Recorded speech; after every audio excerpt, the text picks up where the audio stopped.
is short stories.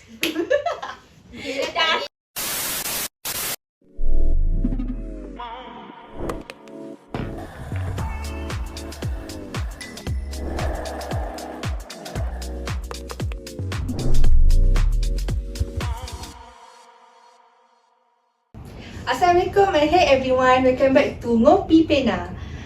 We will talk about story, ideas and life. I'm your host Pia. Today we have Ain and Ainun in the house. We'll be sharing story, exchange idea, and of course we're having some laugh along the way.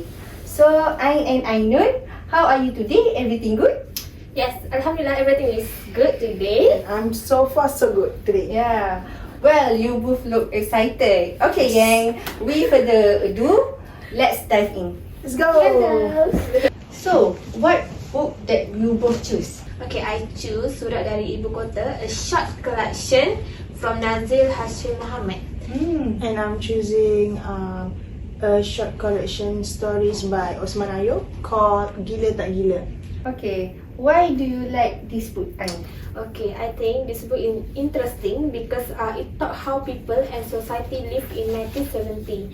Okay, so it shows that things like personal issue, political conflict, and rules that people had to follow. So I think that issue is relevant until now, but in a different way in 1970. Okay. Okay. Interesting. How about you, Ainun?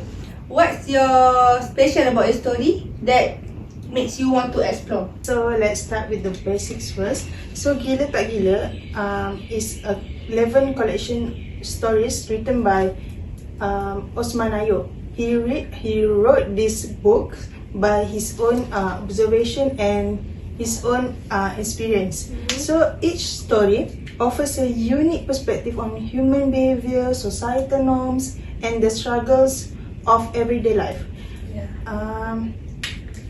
So what's fascinating about this collection is how Osman uses relatable characters and scenarios to tackle universal themes like materialism, conformity, and social injustice.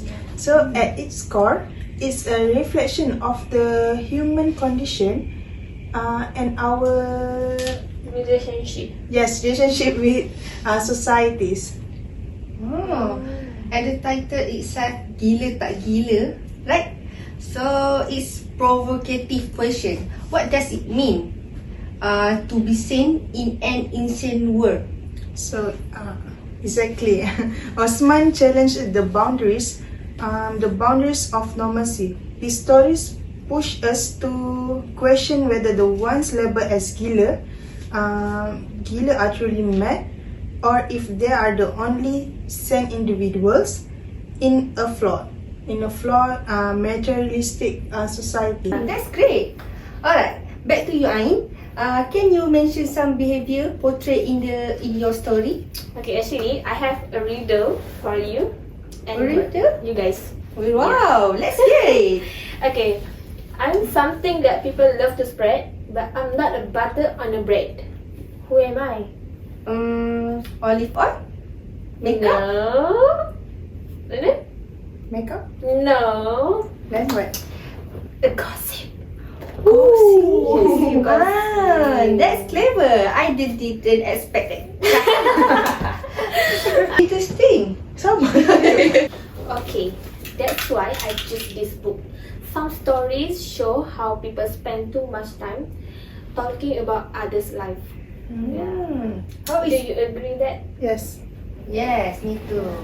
So, how is gossip shown as a problem in the stories? But I think the attitude still exists in the current generation. What do you see attitude of the 1917 generation? Okay, the stories show people making up story and pretending like they know every single thing about others' life. some even people pretend like they like a best friend because they want something in return. Yeah. Yes, that issue still relevant even until now, but we can see the different how people roll that issue. I give you an example. In 1970, people will sit together at stall like 4 or 3 hours or more than that, just to talk about others' life, having some coffee or tea, something like that. Yeah. But in our generation, people use social media to gossip. Yeah. Some people even create a fake account just to gossip and throw hate comment at others. Spread negative, right? Yes, negative vibes. So we can see clearly, like, right? And another example I give you. Okay, in that old generation, people mostly follow the tradition and working together in community. But in new generation, people more focus on themselves to achieve something, to get the material thing, or to compete. They will be very selfish to get that thing. So we can see the different way, right? Yeah.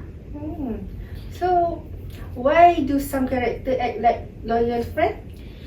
Of course, they want something in return, like favor, gift or reward, like give and take, but in the wrong way.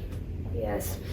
Okay, we can clearly see a social relationship as a transaction where people seek a personal benefit. Yeah. Okay. So another story that I find interesting about real issue is one family, auntie, her mom, that boy and that girl. So this auntie worked so hard to make her nephew get to go to school, but her daughter, she didn't give money to go to school. Yeah. That's not fair. Yeah, right. So, but that auntie make what you call that, a deal. That auntie make a deal with that mother and her nephew.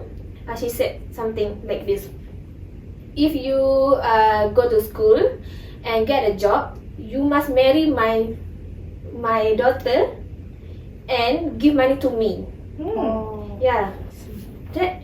So we can see clearly that people that time really want something in return. Yeah. Yes.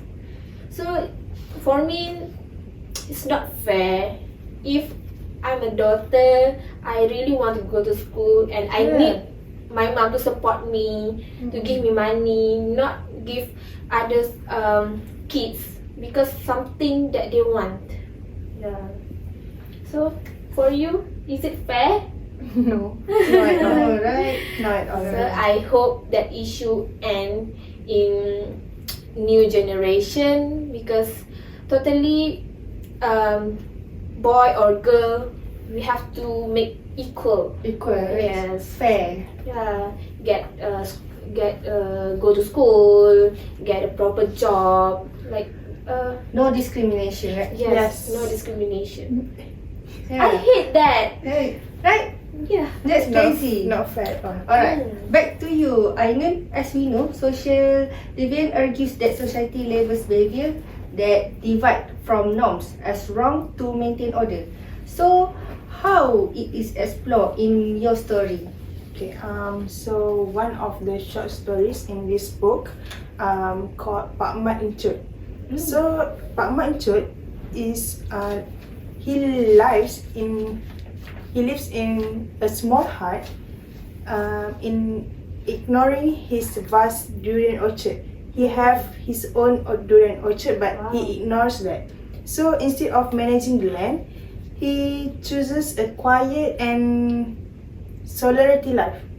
So his society brands him as Gila because he not maximizing his wealth.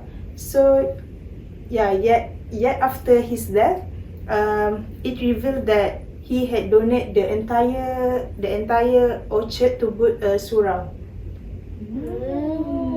If I'm that society, I will call him crazy also. Yeah, I know, That's but crazy. we never know what inside Yes. another person. A line that Surprisingly, yes. Yeah. was a twist, right? So his madness was actually altruism. Exactly. Osman Ayob, the writers itself, critiques how society judges individuals without understanding their choices. So labeling Pak Mat as gila reflects society's intolerance toward those who deviate from materialistic goals. Yeah, mostly people very materialistic. Yeah, as what you said Yeah. before. Okay, Ainun. So, what the key takeaway for our listener? Okay, for me, Osman Ayob's work urged to us to question societal labels and structures. So before judging someone as gila, ask yourself first. Ask yourself, are they truly insane or are they simply free from the constraints we have accepted without questions? What's a powerful message. You know, right? So, how about you, Ain? Okay. For me, the story from Surat dari Ibu Kota remind us of the importance of understanding societal structures and how they influence our life. So, it has power dynamic, social role, and family obligation shape people action. Yeah, often in a way that we don't immediately see. So the book encourages us to be more aware of how societal expectation affect personal decision, and to reflect on how we can create a fairer, more empathic, and we can be more understanding with our community. Yeah. For me. So I think our generation can learn and can read this book because it's really good. Give more message from for our generation so that we didn't repeat the same issue that happened. Yes. Yeah.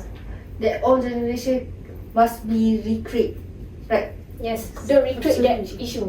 Yeah. Okay. You have something to say? Nothing. Nothing. Okay. Okay, thank you Ain and Ainun for this thoughtful discussion. Surat dari Ibu Kota and Gila Tak Gila. Yes. Seems like powerful books that still resonate today. Okay, that's all for today episode of Ngopi Pena. Thank you for tuning in, Ain and Ainun. Keep sharing stories, learning from them, and spread positivity, not gossip. Definitely. Yeah.